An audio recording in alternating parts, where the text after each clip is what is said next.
To do this properly, you can't do it piecemeal. You have to be planful. You have to think about the broader storage environment.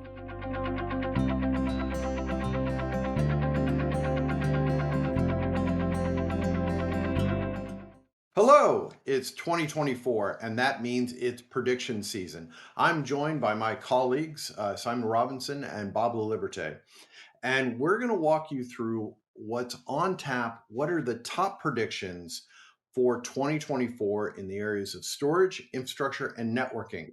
One of the big topics that we see just permeating all of technology as we enter into this new year is generative AI. Simon, why don't I start with you? As you think about all things storage, how do you see generative AI transforming storage and infrastructure in 2024? Yeah, hi. Thanks, Scott. Great to be here. So, if we thought about 2023 as the year that everybody was thinking about generative AI, then 2024 is the year of action.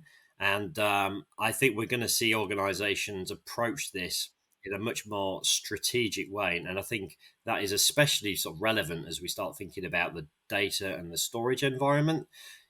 To do this properly, you can't do it piecemeal. You have to be planful. You have to think about the broader storage environment. You got to think about your models, what data you want in those models, where you want to do inference in the core, in the cloud, at the edge. And really, you need to have a much more holistic and strategic view of where your data is. And obviously, that pulls in the storage environment. So I think this really is going to put storage front and center for 2024 as we think about turning some of these ideas into action around Gen AI. Bob, I think Simon really set you up from a networking perspective, talking about data and how dispersed it is across data centers, cloud, and edge. But how do you see, from a networking perspective, how do you see generative AI impacting network design and deployment in 2024? Yeah, thanks, Scott. Great question. I mean, there's obviously a lot of implications for moving the data and getting it to the places where they're going to be doing the inferencing. I think those are pretty well thought out. People understand how to do that. The really interesting piece for generative AI is the networking infrastructure for generative AI, and more specifically about the back end environments. So, how do we appropriately enable those GPU clusters on the back end and give them the performance they need, right? You're talking about 400 gig throughput all the way through, right? So, not a tiered 25 gig leading to 50, leading to like a 400 gig uplink. Everything's going to be 400 gig because there's massive amounts of data and timing is critical. So, we've seen this already across the board at the end of 2023.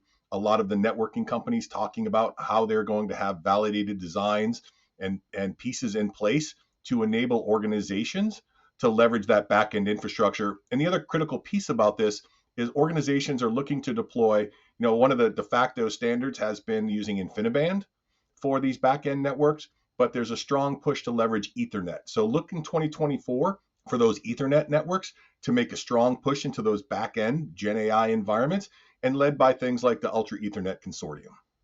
Thanks, Bob. And let's stay with you because I want to move on to our next topic, which is, beyond Gen AI, we're also seeing this increase in interest and rise of everything as a service.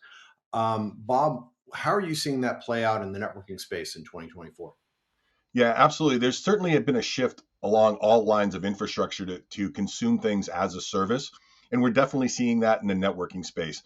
And a lot of it can take place in the form of either a managed service, right? We've been seeing that going on for a long time with things like SD-WAN and now incorporating even security and SASE wanting to be consumed as a managed service from telcos, service partners, right? Providers.